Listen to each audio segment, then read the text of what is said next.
الحمد لله رب العالمين والعاقبة للمتقين والصلاة والسلام على أشرف الأنبياء والمرسلين أما بعد أعوذ بالله من الشيطان الرجيم بسم الله الرحمن الرحيم يا أيها الذين آمنوا اتقوا الله حق تقاته قال الله تبارك وتعالى في القرآن المجيد في مقام آخر انما يخشى الله من عباده العلماء صدق الله العظيم وصدق رسوله النبي الكريم ان الله وملائكته يصلون على النبي يا ايها الذين آمنوا صلوا عليه وسلموا تسليما اللهم صل على سيدنا ومولانا محمد معدن الجود والکرم وآلہ وصحبہ وبارک وسلم۔ حمد و صلات کے بعد انتہائی عزت و تکریم کے لائق سامعین و حاضرین، دوستو، بزرگوں اور بھائیوں، محفل شب برات کے عنوان سے اس خوبصورت رات میں اور ان ٹھنڈی ہواؤں میں آپ حضرات تشریف فرمائیں۔ نبی پاک صلی اللہ علیہ وسلم نے ارشاد فرمایا، جب شعبان کی 15ویں رات آئے تو رات کو بیدار رہا کرو اور صبح کو روزہ رکھا کرو۔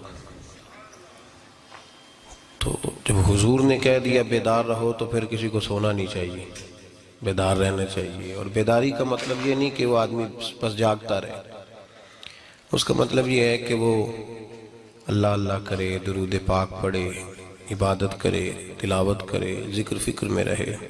کچھ باتیں اس مقصد کے لیے کہ اس رات اللہ پاک نے اپنی رحمت کے دروازے کھولے ہیں، تو کچھ ایسی بات کی جائے جس سے دل نرم ہو جائے۔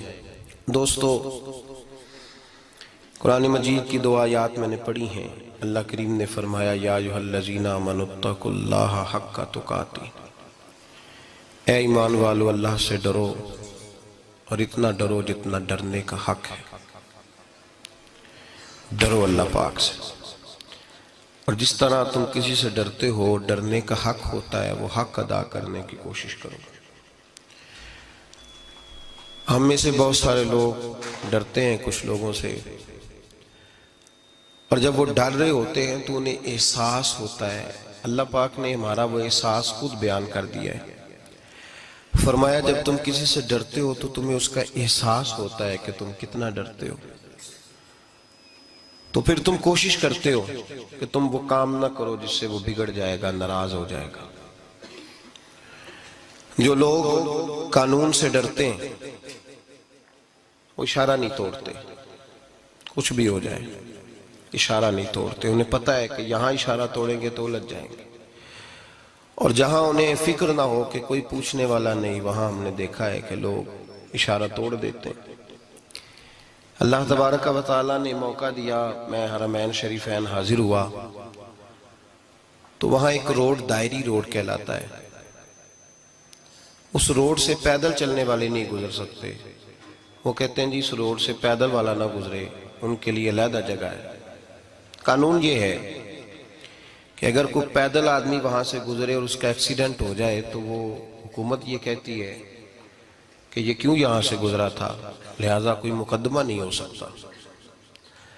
وہاں ہم نے دیکھا ہے کہ لوگ اس سڑک پہ پیر بھی نہیں رکھتے، کہتے ہیں مر گئے تو بنے گا کچھ نہیں۔ یہاں بھی بہت سارے ایسے معاملات ہوتے ہیں کہ جہاں انسان محسوس کرتا ہے کہ یہ بڑا میرے لیے نقصان ہو جائے گا، تو وہ ڈرتا ہے۔ ایک چھوٹی سی بات ہے کہ رات کو کوئی آدمی اپنا دروازہ کھلا رکھ کے نہیں سوتا، حالانکہ کوئی عرض نہیں، کبھی کھلا رہ بھی جاتا ہے، اور اگر کبھی رہ جائے تو جس کی ذمہ داری بند کرنے کی ہو اس کے ساتھ پھر جو رویہ ہوتا ہے گھر والوں کا، یہ خوف ہے ہمارا اندر کا، تو بڑی شدت کے ساتھ ہم اس شخص کو سخت سست کہتے ہیں، ڈانٹتے ہیں، کہتے ہیں تو نے خیال ہی نہیں کیا، جمع پونجی لٹ جاتی تو یہ خوف ہے، یہ ہمارا اندر کا یہ خوف ہے۔ آپ بازار میں جائیں تو درجنوں لوگوں نے گن مین بٹھائے ہوئے ہیں، ان کا دل نہیں کرتا کہ اضافی تنخواہ دی جائے، کیا مطلب ہے ایک آدمی کو اضافی پیسے دینے کا، لیکن وہاں آدمی بٹھایا جاتا ہے اس کو تنخواہ دی جاتی ہے، اس کی روٹی کا بندوبست کیا جاتا ہے، اس کے سارے ضروریات زندگی کا خیال رکھا جاتا ہے، اور پس منظر یہ ہوتا ہے کہ ڈر لگتا ہے اگر یہ شخص نہ ہوا تو ہمارے چوری ہو جائے گی۔ اللہ فرماتے ہیں کہ تو جہاں سے ڈرتا ہے تجھے پتا ہے، تو اس طرح کر کہ مجھ سے بھی اتنا ڈر جتنا ڈرنے کا حق ہے۔ یہ جھوٹ موٹ کا ڈراوا نہ پیدا کر کے اوہ اللہ معاف کرے جی، اچھا جناب بڑا ڈرتے ہیں آپ اللہ تعالیٰ سے، آپ نے تو کانوں کو ہاتھ لگائے، تو پھر آپ کیا کر رہے ہیں؟ اللہ معاف کرے جی میں تو بات نہیں کرتا، بس 2-4 آدمیوں کی پگڑی اچھالوں گا، اس سے زیادہ نہیں، ڈر لگتا ہے جی بات کرتے ہوئے، 15-20 آدمی بس میرے قابو آئیں گے۔ یہ کس قسم کا ڈر ہے؟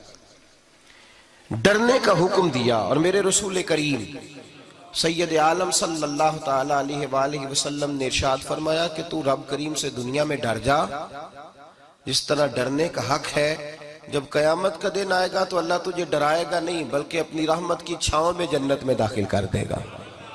یہاں ڈر، ایک جگہ تو اللہ نے فرمایا ڈرو، اور کچھ جگہوں پہ فرمایا کہ جو میرے علم والے بندے ہیں نا، جن کو میں نے علم دیا ہے، عالم ہیں، ان کے بارے میں فرمایا کہ ان کے دلوں میں میری خشیت ہے۔ انما یخشی اللہ من عبادہ العلماء، اللہ کے بندوں میں سے جو علم والے ہیں وہ اللہ کی خشیت رکھتے ہیں۔ قرآن نے ایک جگہ کہا ڈرو، خوف کا لفظ بھی استعمال کیا، وَلِمَنْ خَافَ مَقَامَ رَبِّهِ جَنَّتَانِ، خوف بھی ہے اور خشیت بھی ہے۔ ان دونوں کا معنی ایک ہی ہے، ڈرنا، خوف کا معنی بھی اور خشیت کا معنی بھی، ڈرنا۔ جب آپ علماء لغت کو پڑھیں گے، عربی ادب کو جاننے والے لوگوں کا مطالعہ کریں گے تو انہوں نے یہی لکھا ہے کہ ان دونوں کا معنی ڈرنا ہے۔ میری طرف دیکھیے، توجہ کریں، کچھ سمجھانے لگا ہوں، اس نقطے کو ضرور سمجھیے گا۔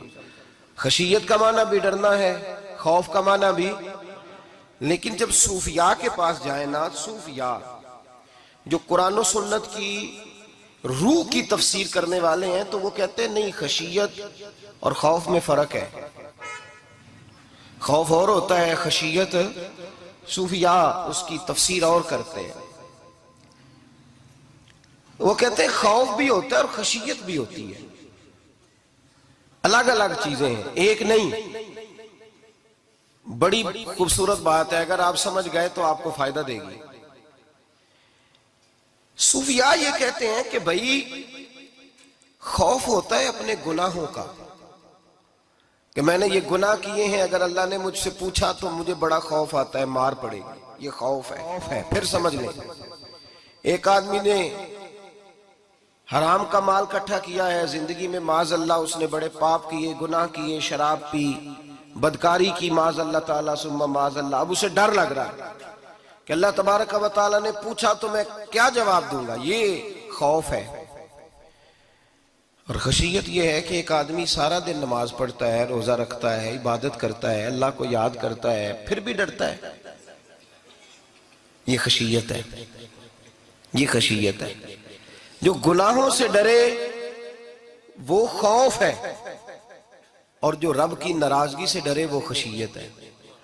جو کہے یار میرا رب کہیں ناراض نہ ہو جائے، میرا رب کہیں مجھ سے، بڑی خوبصورت مثال دی۔ میں نے اپنے صاحب سے پوچھا کہ حضور یہ مسئلہ کیا ہے، تو فرمانے لگے ایک بادشاہ نے ایک غریب کی بیٹی اسے پسند آ گئی تھی، تو اس نے عزت کے ساتھ اس سے شادی کر لی، رشتہ بھیج کے وقار کے ساتھ۔ بیٹی کا باپ اپنی بیٹی کے مقدر پر رشک کرنے لگا کہ میری بیٹی کو بادشاہ نے پسند کیا ہے، بادشاہ کے شہزادے نے رشتہ بھیج دیا ہے۔ شہزادہ بیاہ کے لے گیا بیٹی کو، 20 کنیزائیں، نوکرانیاں اس عورت کی خدمت کرنے پہ لگی ہوئی ہیں، توجہ ہے، اس کا ہر حکم ماننے کو تیار ہے، لیکن وہ بی بی سویرے بھی رو پڑتی ہے اور شام کو بھی رو پڑتی ہے، روتی رہتی ہے۔ اس سے کسی نے پوچھ لیا کہ بی بی تو روتی کیوں ہے، 20 کنیزائیں ہیں، گھر میں سکون ہے، ہر شے ہے، تو روتی کیوں ہے؟ تو وہ کہنے لگی اصل بات یہ ہے کہ جو کچھ مجھے ملا ہے میں اس کے قابل نہیں تھی، تو میں ڈرتی ہوں میرا سائیں کہیں ناراض نہ ہو جائے۔ وہ ناراض نہ ہو جائے، میں قابل نہیں تھی، میری اوقات نہیں تھی، یہ من آنم کے من دانم، میں جو ہوں اس کا مجھے پتا تو ہے، اس نے میری حیثیت سے، میری اوقات سے، میرے ظرف سے، میری محنت سے بڑا بڑھ کے مجھے عطا کر دیا، میری چونکہ اوقات سے زیادہ دے دیا تو میں ڈرتی ہوں وہ ناراض نہ ہو جائے، کہیں میری یہ کھیل، یہ جو میں نے گھونسلہ بنایا ہے، یہ کہیں میرا ٹوٹ نہ جائے۔ میرے بھائی، میرے رسول کریم سید عالم صلی اللہ علیہ وسلم کے امت کے اولیاء، صلحاء، صوفیاء، اتقیاء، صحابہ، اہل بیت، یہ لوگ جب روتے تھے تو یہ کوئی اس لیے نہیں روتے تھے کہ یہ آج دوپہر کو چینی میں ملاوٹ کر کے آئے ہیں تو اس لیے رو رہے ہیں رات کو، اس لیے نہیں روتے تھے کہ آج انہوں نے جو شکر بیچی ہے اس شکر کے اندر بورا ملایا ہوا تھا، اس لیے نہیں رو رہے کہ آج 10 15 20 لاکھ رشوت کا مال بینک میں جمع کر، اس لیے تھوڑی روتے تھے، یہ تو اس لیے روتے تھے کہ اللہ تو نے بڑا کچھ عطا کیا ہے، کہیں ہم سے ناراض نہ ہو جانا، یہ تو اس کی خشیت میں رو رہے تھے۔ حضرت داؤد طائی رحمت اللہ تعالی علیہ، حضرت امام جعفر صادق جو نبی پاک صلی اللہ علیہ وسلم کے نواسے، جناب داؤد طائی کی ملاقات ہوئی تو امام جعفر صادق حضور کے نواسے عرض کرنے لگے، داؤد طائی یار میری بخشش کی دعا کرنا، رب مجھے معاف کر دے۔ تو حضرت داؤد طائی رحمت اللہ علیہ فرمان لگے، امام صاحب آپ حضور کے نواسے ہیں، میں نے دعا کرنی ہے کہ آپ نے میرے لیے کرنی ہے؟ تو حضرت امام جعفر صادق رو پڑے، کہنے لگے یار تو نہیں کرنی ہے، اور اسی لیے تو تجھ سے دعا کرا رہا ہوں کہ کہیں ایسا نہ ہو نانا مصطفیٰ کی بارگاہ میں جاؤں تو وہ مجھے کہیں کہ میں کس طرح کا تھا تو کس طرح کا بن کے آیا ہے، یہی تو دعا کرانی ہے کہ میرے لیے دعا کر۔ جو جتنا بڑا ہوتا تھا نا اتنی زیادہ خشیت ہوتی، اور گناہگار کے تو اللہ تبارک و تعالیٰ بعضوں کا سزا دیتا ہے، آنسو سلب ہو جاتے، اس کو تو اپنے گناہوں پہ رونا ہی نہیں آتا، وہ تو روتا ہے بچہ نہ ہو تب روتا ہے، وہ تو روتا ہے پیسے نہ ہو تب روتا ہے، وہ تو اس وقت روتا ہے جب اس کا مال چلا جائے، اس کو تو بعضوں کا گناہگار کو تو بعضوں کا سزا ملتی، اللہ فرماتے تو دنیا کے لیے روئے گا، میرے لیے نہیں رو سکتا۔ اور جو رب کریم کے بندے ہوتے ہیں انہیں اللہ کہتا ہے تو دنیا سے بے نیاز ہے، تیری آنکھ سے آنسو جب بھی ٹپکے یا میرے لیے ٹپکنا چاہیے یا محمد مصطفیٰ کے لیے ٹپکنا چاہیے۔ آپ اگر اس بات کو تھوڑا سا غور کے ساتھ سمجھے تو تمام اولیاء صلحات کیا یہ رو رہے ہیں، تڑپ رہے ہیں، کیا اس کی وجہ تھی؟ نمازیں کم رہ گئی تھی، روزوں میں کمی تھی، فرائض ادا نہیں کرتے تھے کہ رویا کرتے تھے؟ کیوں روتے تھے؟ حضرت سیدنا عمر فاروق رضی اللہ تعالیٰ عنہ کے بارے میں صحابہ کہتے ہیں جناب عمر فاروق جب نماز پڑھاتے اتنا رویا کرتے تھے کہ 7ویں صف تک ان کے رونے کی آواز جایا کرتی، 7ویں صف تک ان کے رونے کی آواز جاتی۔ ہم لوگ بن کے بیٹھ گئے ہیں، ہم لوگ بن کے بیٹھ گئے، ہم یہ سمجھتے نہیں کہ ہماری حیثیت کیا تھی اور رب کریم نے ہمیں نوازا کیا ہے۔ آپ پڑھیے کتابیں، میرے رسول پاک صلی اللہ علیہ وسلم فرماتے ہیں میرا عمر جس گلی سے گزرے شیطان رستہ بدل جاتا ہے۔ نبی پاک فرماتے ہیں میرا عمر جب تک دنیا میں رہے گا دوزخ کو تالا لگا رہے گا۔ اس صاحب عزد الغابہ نے لکھا ہے نبی پاک صلی اللہ علیہ وسلم نے حضرت جبریل امین کو بلایا، فرمایا چل میرے عمر کی شان بیان کر۔ تو حضرت جبریل امین علیہ السلام عرض کرنے لگے یا رسول اللہ صلی اللہ علیہ وسلم 950 سال اگر اللہ مجھے عمر دے، 950 سال رب عمر دے اور پھر بھی میں عمر فاروق کے فضائل بیان کروں تو میں نہیں کر سکتا، عمر کی شان میں نہیں بیان کر سکتا، 950 سال بھی اگر میری عمر ہو۔ نبی پاک نے فرمایا پھر میرے ابو بکر کے بارے میں، عرض کی یا رسول اللہ ابو بکر کی تو بات اس سے بہت آگے کی ہے نا، وہ نبی پاک کتنی عظمت بیان کر رہے ہیں، کس قدر زیادہ رسول کریم صلی اللہ تعالیٰ علیہ وآلہ وسلم ان کی عظمت بیان کرتے ہیں۔ حضرت عمر کیا کہتے ہیں، وہ لوگوں کو بتاتے پھرتے ہیں کہ تم نے دیکھا ہے نا میری کتنی عظمت ہے، وہ یہ نہیں کہتے، حضور فرماتے ہیں عمر کی بڑی شان بڑی شان بڑی شان۔ اور عمر کے پاس جب بھی کوئی جاتا ہے کہتے ہیں عمر آپ کا کیا مقام ہے، تو عمر فرماتے ہیں میں تو اونٹ چرانے والے کا بیٹا ہوں، میں تو اونٹ چرانے والے کا بیٹا ہوں، میں تو اونٹ چرایا کرتا تھا، میں تو 10 اونٹ نہیں سنبھال سکتا۔ حضرت فاروق اعظم رضی اللہ تعالیٰ عنہ سے کو پوچھتے جناب عمر آپ کا کیا حال ہے، تو آپ فرماتے یہ تو میرے مقدر ہے کہ میری بہن نے قرآن سنایا تو میں در رسول تک پہنچ گیا، ورنہ مجھے پوچھنے والا کوئی نہ ہوتا۔ کبھی جناب علی المرتضیٰ کا بازو پکڑ کے کہتے ہیں علی تو نہ ہوتا تو عمر ہلاک ہو جاتا، بھائی حضور شانیں بیان کرتے ہیں، نبی پاک کہتے ہیں میرے ابو بکر نے احسانات کیے، بڑے احسانات کیے، میں نے سب کا بدلہ چکا دیا، ابو بکر کا نہیں چکایا، اللہ کی بارگاہ میں عرض کروں گا یا اللہ تو ہی اسے بدلے دے۔ اور جناب ابو بکر صدیق سے کوئی پوچھتا ہے ابو بکر آپ کا کیا حال ہے، تو ابو بکر صدیق فرماتے ہیں مجھ سے میرے اندر کا عالم نہ پوچھو، اگر قیامت کے دن اعلان ہوا نا کہ سارے لوگ بخشے گئے ایک باقی بچا ہے تو مجھے ڈر لگتا ہے اکیلا ابو بکر ہی بچ جائے گا جو نہیں بخشا جائے گا، مجھے ڈر آتا ہے۔ او بھائی پن کے بیٹھ گئے لوگ، لوگوں کو پوچھ کر کے دیکھیں، کہتے ہیں کیا پاپ کیا ہے، کیا ہو گیا ہے؟ خشیت سے کانپتی ہوئی روحیں، تڑپتے ہوئے میرے رسول پاک کے غلام، اولیاء اللہ صوفیاء کرام کے رونگٹے کھڑے ہیں رب کریم کے خوف سے، جو جتنا مالک کو جانتا ہے اتنا کانپ رہا ہے، اتنا ڈر رہا ہے، جس کی آنکھوں سے آنسو خشک ہے، مطلب یہ ہے یہ رب کو جانتا ہی نہیں، اسے کیا خبر اس کا جلال کتنا ہے، اسے کیا خبر اس کا عذاب کتنا ہے، تو کیا جانے، ان بطش ربک لشدید، جب وہ پکڑتا ہے تو بڑا سخت پکڑتا ہے۔ حضرت عثمان غنی کو 3 دفعہ میرے نبی پاک نے فرمایا جنتی ہے، جنتی ہے، العثمان فی الجنہ، العثمان فی الجنہ، العثمان فی الجنہ، 3 دفعہ حضور نے جنت کی بشارت دی۔ میرے مصطفیٰ کریم نے فرمایا میرا عثمان گلی سے گزرے تو فرشتے بھی اس کی حیا کرتے ہیں۔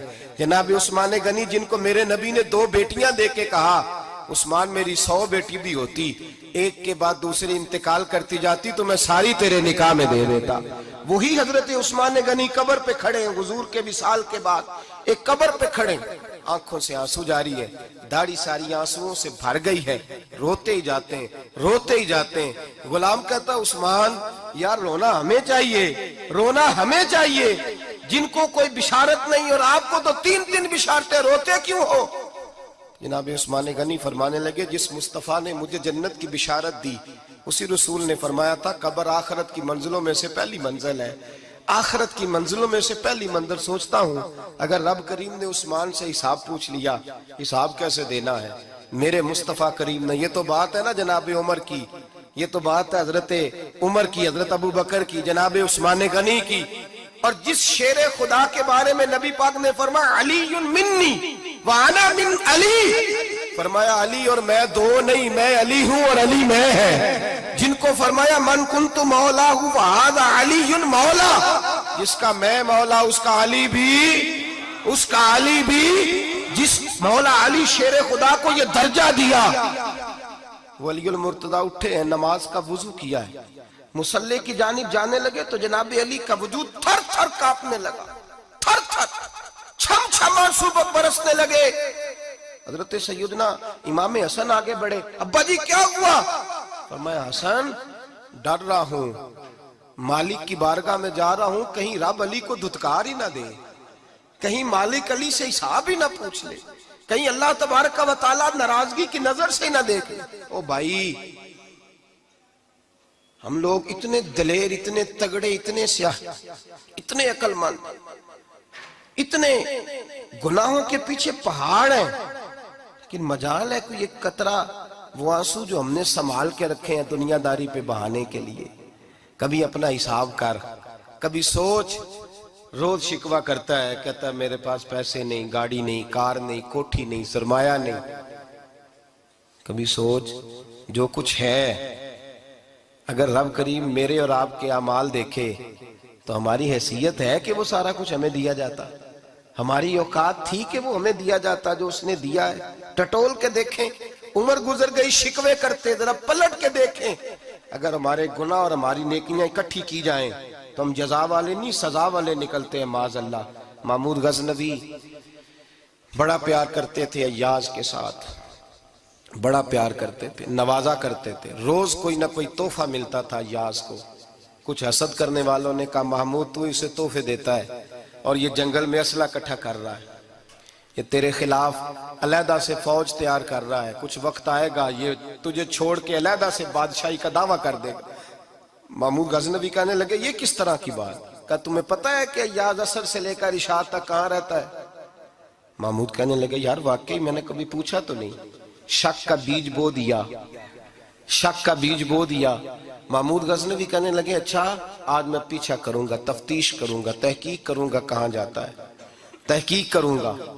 محمود غزنوی نکلے پیچھا کرنے۔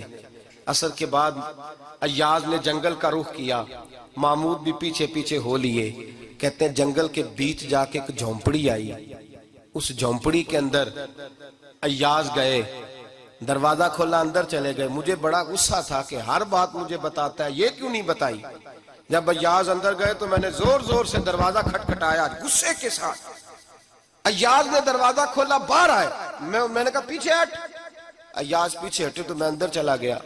محمود کہتے ہیں جب میں اندر گیا تو میں نے اس جھونپڑی میں ایک پرانا کرتا لٹکا ہوا دیکھا، ایک ٹوٹے ہوئے جوتے پڑے ہوئے دیکھے، ایک چھوٹا سا ڈنڈا دیکھا، ایک مٹکا، ایک پیالہ دیکھا۔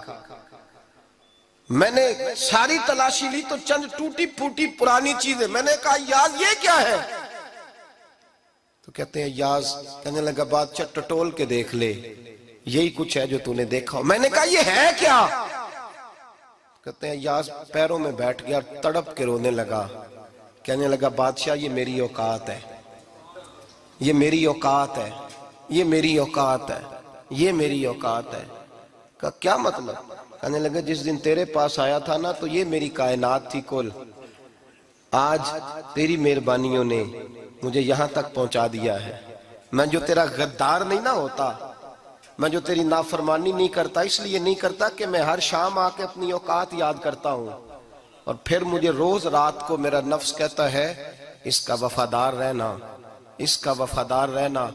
تو اس حال میں تھا جب آیا تھا، اگر یہ بگڑ گیا تو پھر تجھے اپنی اوقات کا پتہ ہے نا۔ محمود غزنوی نے سینے سے لگایا، کہنے لگے آج تک تو بچا بھی اس لیے ہے کہ تو اپنی اوقات نہیں بھولا۔ ملا رومی کہتا ہے اپنی اوقات یاد رکھ، تو کیا تھا؟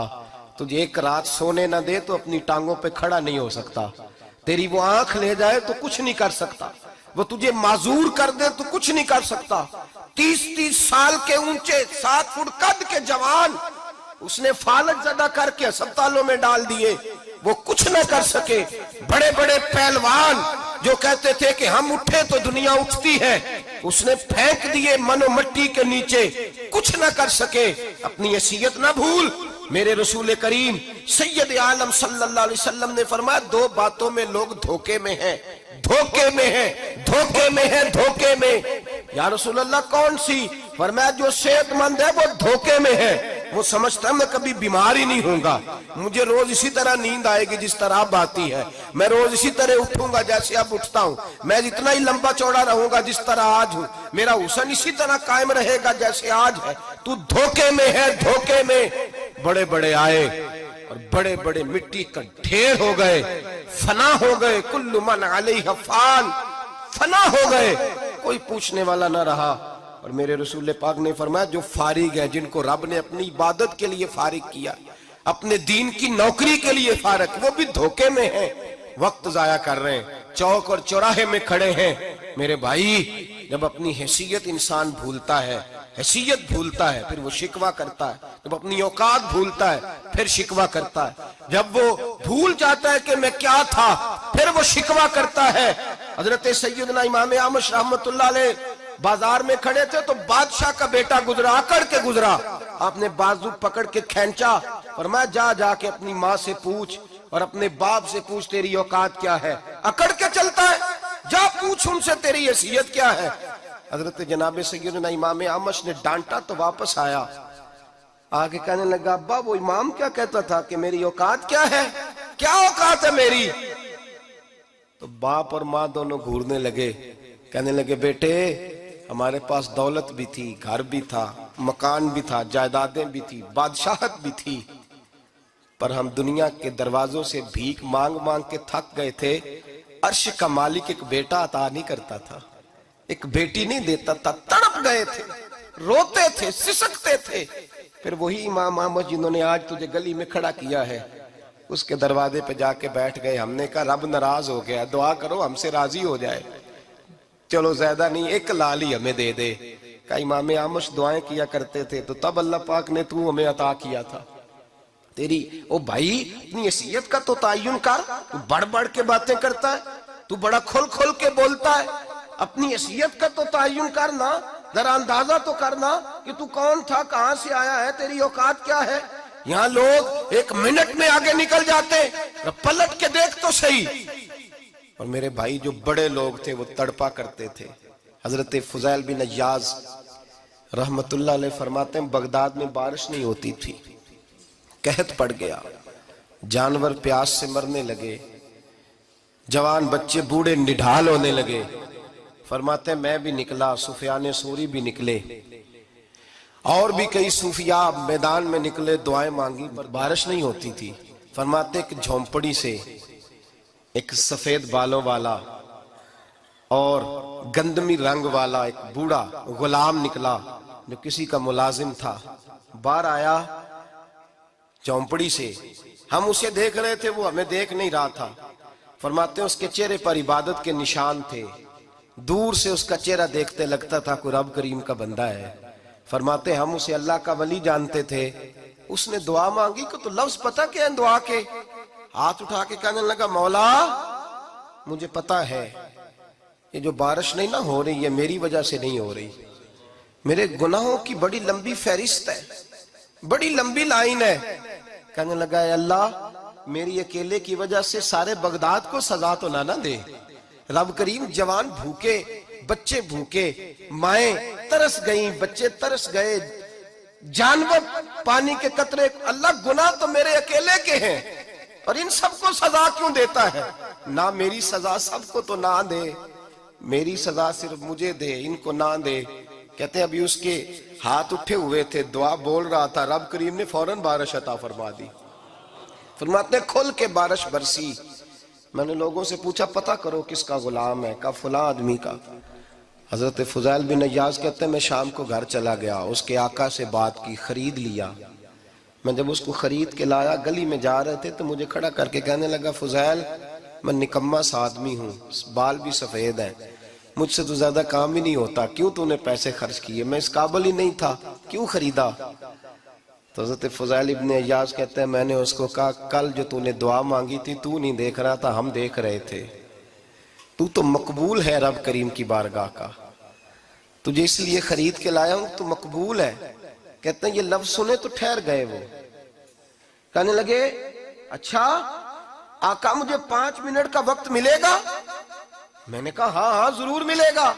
کہتے ہیں انہوں نے وہیں نماز کی نیت باندھ لی، 2 رکعتیں پڑھی اور 2 رکعتیں پڑھ کے ہاتھ اٹھائے، کہنے لگے مولا تیرا اور میرا راز تھا، تو نے راز کیوں کھولا؟ اللہ مسترنا بستری کل جمیل، یا اللہ تیرے پاس پیارے پیارے پردے ہیں، ایک پردہ مجھے عطا کر دے، مجھے اپنا رکھ، مجھے لوگوں کے سامنے میرے پردے نہ کھول۔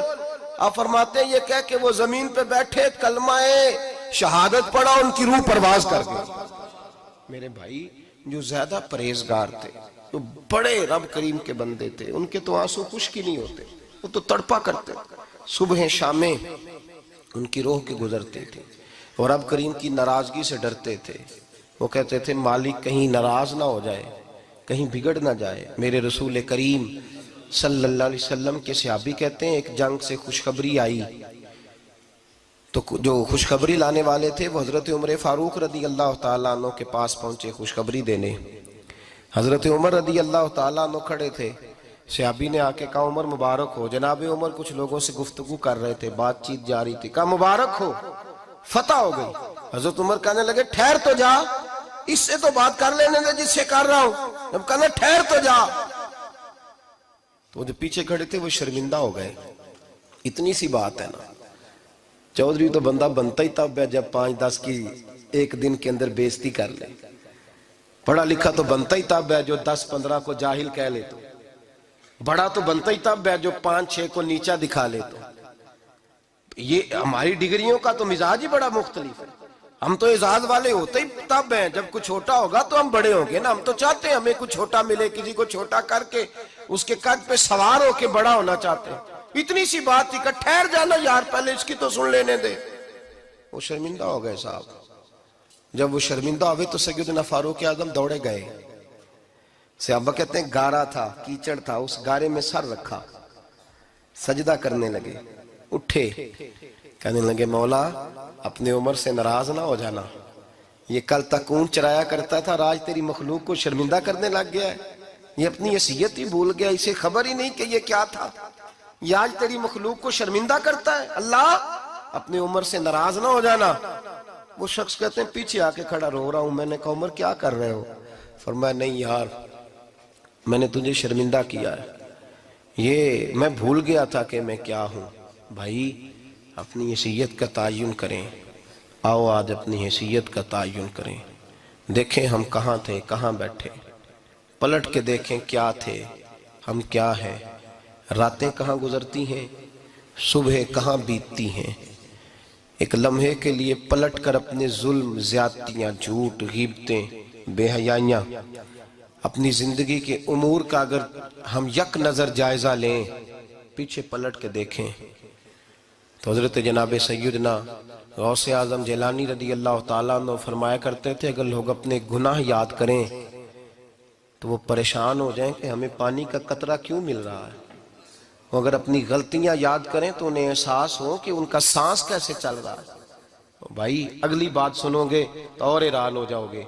حضرت غوث اعظم رضی اللہ تعالیٰ عنہ فرمایا کرتے کہ اب خیال آتا ہے، اب سوچ آتی ہے کہ رب کریم نے کتنی ڈھیل دی ہوئی ہے۔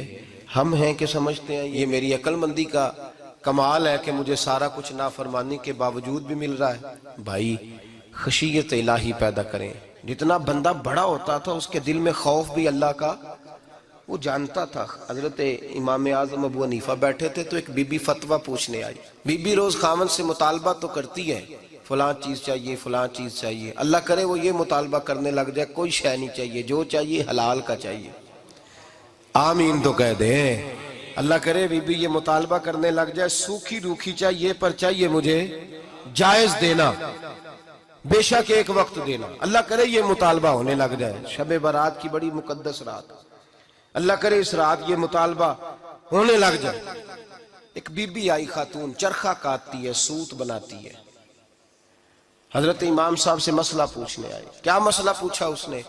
کہنے لگی حضرت جی میں نا رات کو اپنی چھت پہ بیٹھ کے چرخہ کاٹتی ہوں، سوت بناتی ہوں، 14ویں رات کا چاند جب چڑھا ہوتا ہے تو اس کی روشنی میں میں چرخہ کاٹتی ہوں۔ کئی دفعہ نا بادشاہ کا لشکر میری گلی سے گزرتا ہے، بڑے بڑے لالٹین انہوں نے پکڑے ہوتے ہیں، بڑے بڑے روشن دان، بڑی بڑی ان کے اندر روشنی ہوتی ہے۔ تو حضرت جی کئی دفعہ نا وہ جب گزرتے ہیں تو ان کی روشنی میں بھی میں کچھ سوت بنا لیتی ہوں۔ مسئلہ یہ پوچھنا تھا کہ اس روشنی میں میں جو سوت بناتی ہوں اس کی کمائی میرے لیے جائز ہے کہ ناجائز ہے؟ اس کی روشنی میں حضرت امام اعظم نے اللہ اکبر کا اور چھم چھم آنسو گرنے لگے۔ حضرت امام صاحب نے اپنا گریبان پکڑا اور کھینچا، قمیض پھٹ گئی۔ کہنے لگے بی بی مسئلہ چھوڑ، تو پہلے بتا تو ہے کون، کہاں سے آئی ہے، کون ہے، بتا۔ تو کہنے لگی میں حضرت بشر حافی کی ہمشیرہ ہوں، میں حضرت بشر حافی، وہ جو درویش ننگے پیر نہیں پھرتا رہتا بغداد کی گلیوں میں، میں اس عظیم بھائی کی بہن ہوں، بشر حافی کی ہمشیرہ ہوں۔ تو حضرت امام اعظم فرمانے لگے کوئی اور بی بی آتی تو اس کے لیے جائز تھا، کیونکہ وہ جان بوجھ کے تو کسی کی روشنی نہیں استعمال کرتی، خود آتی ہے، کوئی اور آتی تو جائز تھا، تیرا مقام بڑا ہے، تیرے لیے جائز نہیں، تیرے لیے جائز نہیں، تو اپنی حیثیت کا تعین کر، یہ تیرے لیے درست نہیں۔ بھائی بڑا تو تب ہوگا جب تیری احتیاط بڑی ہو جائے گی، بڑا تب ہوگا جب تیرا تقوی بڑا ہو جائے گا، بڑا تو تب ہوگا جب تو حلال حرام کے معاملے میں باریک باریک چیز کا خیال رکھے گا۔ اور اگر تو کہ خیر ہے دیکھی جائے گی، ساری دنیا کر رہی ہے، ساری زمانہ کر رہا ہے، فلاں بھی کر رہا ہے، وہ خدا کے بندے یہ کس طرح کا معاملہ ہے، یہ کس طرح کی جمہوریت ہے؟ اپنے آپ کو سمجھائیں اور میرے عزیز خشیت والی زندگی پیدا کریں، تقوی والی زندگی پیدا کریں۔ ہم لوگ ایسا وقت گزار رہے ہیں، اور یہ یاد رکھنا ہمیشہ انسان دنیا میں آتے ہیں، اس شہر کے بہت سارے لوگ ہو گزرے، علماء، مشائخ، صوفیاء، تاجر، زمیندار، آپ کسی بھی شعبے میں ٹٹولیں گے تو آپ کو کئی نام ملیں گے۔ اس شہر محبت کے ڈھیروں لوگ ہو گزرے، اور یہ کہانی ہر شہر کی ہے۔ آج میں اور آپ یہاں بستے ہیں، کچھ وقت کے بعد ہم داستان ہوں گے۔ امام شافعی رحمۃ اللہ علیہ فرماتے ہیں میں ایک شہر سے گزر رہا تھا تو میرے پیر کو ٹھوکر لگی، میں نے زمین کھودی تو ایک کھوپڑی نکلی، کھوپڑی نکلی تو اس کے اوپر تاج بھی تھا۔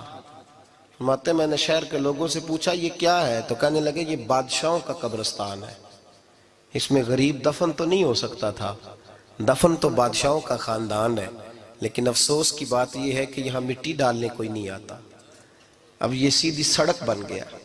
بھائی کبھی پلٹ کے دیکھ، ہزاروں لوگ آئے، اس روڈ سے کروڑوں لوگ گزرے اور منزل کو چلے گئے، لوگوں نے یاد نہیں رکھا۔ آپ اپنے حصے کا عمل کرنے آئے، ٹھیکیدار نہیں ہے کوئی اپنی اولاد کا، بال بچے کا، بہن بھائی کا۔ حق ضرور ہے، ان کے لیے محنت ضرور کرے گا، لیکن اس کو یہ اجازت نہیں ہے کہ وہ کہے کہ میں اب بڑا ذمہ دار ہوں تو میں نے 20 کروڑ بینک بھر کے جانا ہے۔ حضرت عمر بن عبدالعزیز رحمت اللہ تعالیٰ علیہ کے انتقال کا وقت آیا تو اپنے بیٹوں کو بلایا، فرمانے لگے بیٹو تمہارا باپ بزدل تھا، تمہارے لیے کچھ کر نہیں سکا۔ کہا ابا جی کیا ہوا؟ فرمانے لگے بیٹے میں بزدل تھا، جہنم سے ڈر گیا، تمہارے لیے کوئی بینک بیلنس اکٹھا نہیں کر سکا۔ میں تھوڑا دلیر ہوتا، دوزخ سے نہ ڈرتا تو تجوریاں بھر کے جاتا۔ پرانے بادشاہ محل چھوڑ کے گئے ہیں پر میرے پاس کچھ نہیں ہے، بادشاہ ہونے کے باوجود میں فقیر ہوں، خالی آ جا رہا ہوں، بزدل جو تھا۔ آپ نے جب یہ لفظ کہے تو بچے رونے لگے، کہنے لگے ابا جی ہمیں تو فخر ہے، ہمیں تو فخر ہے، جس گلی سے بھی ہم گزرتے ہیں کپڑے ہمارے سادے ہوتے ہیں پر لوگ دکانیں چھوڑ کے ملتے ہیں، کہتے ہیں نیک باپ کی اولاد جا رہی ہے، یہ بڑے مرتبے والے باپ کی اولاد جا رہی ہے۔ بھائی یاد رکھیں، خشیت الہی پیدا کریں، نہ اپنی ذات کے ساتھ ظلم کریں۔ اگر آپ کوئی بھی غلط کام کرتے ہیں تو اس کا جواب آپ نے دینا ہے۔ اگر آپ نے 1 کروڑ روپیہ ناجائز کمایا ہے تو وہ اللہ آپ سے نہیں، آپ کے بچے سے نہیں پوچھے گا، بیوی سے نہیں پوچھے گا، بہن بھائی سے نہیں، وہ آپ نے جواب دینا ہے۔ آپ نے اپنے اعمال پر غور کریں۔ آج شب برات ہے، میرے نبی کریم صلی اللہ علیہ وسلم نے فرمایا کہ میری امت کی اتنی بخشش ہوگی، مدینے میں سب سے زیادہ بنو کلب کا قبیلہ بکریاں پالتا ہے، ان کی بکریوں کے بالوں سے بھی زیادہ اللہ میری امت کی بخشش فرمائے گا۔ اس کو توبہ کی رات کہا جاتا ہے۔ توبہ کا مطلب یہ ہوتا ہے کہ اللہ میں آج کے بعد گناہ نہیں کروں گا۔ توبہ کا مطلب ہوتا ہے کہ میں آج کے بعد یہ غلطی، آپ کا ملازم کتنی بار غلطی کرے تو آپ رکھ لیتے ہیں؟ ایک دن میں 100 دفعہ کرے تو گنجائش ہے اس کو رکھنے کی؟ اللہ رکھ لیتا ہے، کہتا تو توبہ کر، ہے گنجائش؟ میرا خیال ہے جو 10 بار بھی کرے اس کے لیے بھی گنجائش ہے، اس کے لیے بھی گنجائش ہے۔ استاد باپ ہوتا ہے، بچے سے غلطی ہو جائے تو کہتا تجھے ارجانہ بھرنا پڑے گا۔ بچے لگے نہیں ہوتے اسکولوں میں، جرمانے لگے ہوتے ہیں، چھٹی کا لیدہ ہے، فلاں کام کا لیدہ ہے، حالانکہ باپ ہے۔ بھائی اللہ فرماتا ہے تو توبہ کر، اور توبہ یہ ہے کہ میں آج کے بعد یہ گناہ، اس آدمی نے کل 5 نمازیں نہیں پڑھنی، اس کا آج توبہ کرنے کا کیا مطلب ہے؟ توبہ کا کیا مطلب ہے کہ میں آئندہ گناہ، تو جو سویرے 5 نمازیں نہیں پڑھنا چاہتا، کہتا ہے کل زور نہیں میں نے پڑھنی، چلو فجر تک جاگنا ہے، فجر پڑھ لوں گا، تو اس نے توبہ کی ہے؟ کوئی مذاق ہے؟ استغفر اللہ استغفر اللہ استغفر اللہ، معاف کر دے، کیا معاف کر دے؟ سویرے تو مسجد آئے گا۔ بھائی آپ کسی جگہ، ہم سادے لوگ ہیں، دیہاتی لوگ، یہ ہمارا دیہات کا ماحول ہے، بچے کو مارتے ہیں نا مدرسے والے کو تو ہم کہتے ہیں دوبارہ کرے گا، تو کیا کہتے ہیں اگوں، تو جو بچہ کبھی تسی تھپڑ دو مار لو میں سویرے پھر کرنا جی، تو اس کو معافی ملے گی؟ یہ کیسی معافی ہے کہ سویرے میں نماز نہیں پڑھنی زور کی لیکن یا اللہ معاف کر دے، یا اللہ، یہ جھوٹ ہے، یہ دھوکہ ہے، یہ مذاق ہے، مذاق نہیں کرے۔ اور بندہ کوئی سیانا ہو تو مذاق برداشت نہیں کرتا، اور معاذ اللہ استغفر اللہ، رب کریم کے ساتھ مذاق، یا اللہ میری توبہ، یا اللہ میری توبہ، یا اللہ مجھے معاف کر دے، یا اللہ معاف کر دے، اور سویرے جھوٹ پھر بولنا ہے اٹھتے ہی، تو یہ کیسی توبہ ہے؟ توبہ کا مطلب ہوتا ہے کہ میں توبہ کرتا ہوں آج کے بعد گناہ، تو توبہ کو سمجھے تو صحیح نا میرے بھائی، توبہ کو سمجھیں۔ تمام صحابہ، چونکہ شراب حرام نہیں تھی تو ہر آدمی پیا کرتا تھا، جب حرام ہو گئی تو پھر کسی نے منہ نہیں لگایا، توبہ ہو گئی تو پھر ہو گئی، پھر معاملہ ختم ہو گیا۔ پھر کبھی قریب حضرت مرثد بن ابی مرثد البغوی رضی اللہ تعالیٰ عنہ حضور کے صحابی ہیں. آپ فرماتے ہیں میرے اندر ایک غلطی تھی، میرا بہت ساری خواتین کے ساتھ دوستانہ تھا. نبی پاک کی بارگاہ میں جب میں گیا اسلام کی بائعت کی تو حضور نے فرمایا تیری نظر جھکی رہنی چاہیے، خبردار کسی عورت سے تیرا. کہتے ایک نصیحت نبی پاک نے کی. آپ فرماتے ہیں میں نے اپنے دل کو اس طرح سمجھایا کہ عورتیں اگر میرے پاس آ کے کھڑی ہوتی تھی تو میرے اندر کا وجود کہتا تھا کہ ہو ہی نہیں سکتا میری توجہ جائے، اس لیے کہ توبہ کی ہے، اب دوبارہ ادھر توجہ جا سکتی. میرے بھائی توبہ کو اس کے مفہوم کے ساتھ توبہ کریں، جھوٹ نہیں بولیں، گناہ نہیں کریں. میرے رسول کریم صلی اللہ علیہ وسلم نے فرمایا استغفار پڑھا کرو، میں دن میں 100 مرتبہ استغفار کرتا ہوں. حضور کہتے ہیں میں دن میں، حضور 100 دفعہ دن میں استغفار کرتے. امام حسن کے پاس ایک شخص آیا، کہا میرے پاس اولاد نہیں، فرمایا استغفار پڑھ. ایک پھر آ گیا، اس نے کہا حضور میرے پاس روزی نہیں، فرمایا استغفار پڑھ. ایک اور آیا، اس نے کہا حضور بیماری بڑی ہے گھر میں، فرمایا استغفار کر. آپ کے صاحبزادے بیٹھے تھے، کہا ابا جی جو آتا ہے آپ استغفار ہی بتاتے ہیں. آپ فرمانے لگے جب کوئی بندہ توبہ کرتا ہے تو رب راضی بڑا ہوتا ہے. تو میں نے سب کو توبہ کا وظیفہ بتایا ہے، جس کی جو بھی مجبوری ہو اگر توبہ کر لے تو اللہ تعالیٰ اسے آسانی عطا کر دیتا ہے، اللہ اس پہ نظر رحمت کر دیتا ہے. اپنے آپ کو تبدیل کریں، نماز کو اس کی حقیقت کے ساتھ پڑھا کریں، اس کی حقیقت کے ساتھ نماز کو پڑھیں. 5 وقت مسجد میں حاضری دیں، چھوڑ کے سارے کام چھوڑ کے، باقی سارا کچھ بعد میں. آپ کا رشتہ لوگوں کے ساتھ زندگی کا ہے، موت کا نہیں ہے. آپ خود دیکھ لیں جن کے بزرگ چلے گئے وہ ڈیلی جاتے ہیں قبرستان، کل بیٹھتا ہے 2 گھنٹے جا کے. والد صاحب ہیں، دادا جی ہیں، نانا جی ہیں، دیکھا کبھی کسی کو صبح گیا ہو شام آیا ہو؟ یہی حال ہمارا ہوگا، بالکل کوئی نہیں جائے. اور پھر جب کوئی انتقال کر جاتا ہے نا تو کوئی یہ نہیں کہتا کہ ابا جی کو غسل دے لو، کہتے ہیں میت کو غسل دو.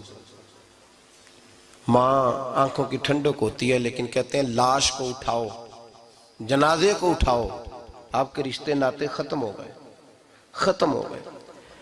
اگر آپ ناراض نہ ہوں تو مجھے جنازے پڑھانے کا موقع ملتا ہے. 1-2 بات عرض کرتا ہوں، اس کے بعد ذکر کرتے ہیں، انشاءاللہ دعا ہوگی. جنازوں پہ جانے کا اتفاق ہوتا ہے تو میں جنازے سے محسوس کرتا ہوں بہت ساری چیزوں کو. میں دیکھتا ہوں کہ جنازہ ہونے کے باوجود لوگ یہ سمجھتے ہیں کہ یہ ہونا تھا کام، یہ ہو گیا. اور وہاں کیفیت یہ ہوتی ہے کہ صرف یہی جنازہ ہے، اسی نے فوت ہونا تھا، ہم تو بچے ہوئے ہیں.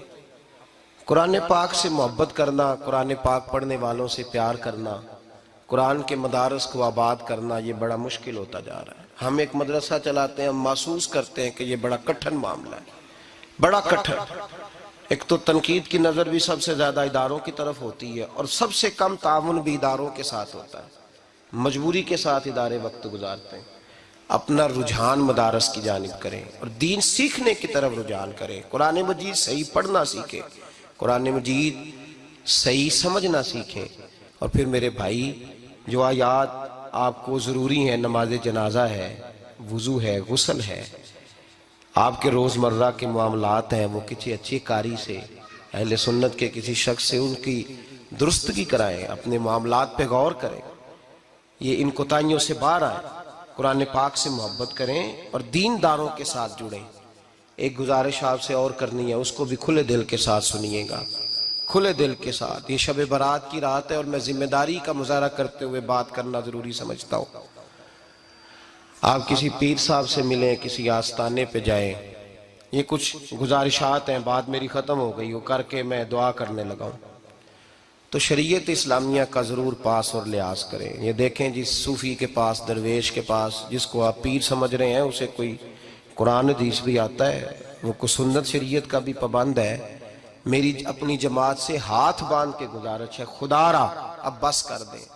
بڑی تباہی ہو گئی اور لمبی چوڑی ہو گئی، تھک گئے ہم کہہ لوگ سمجھتے نہیں اس چیز کو.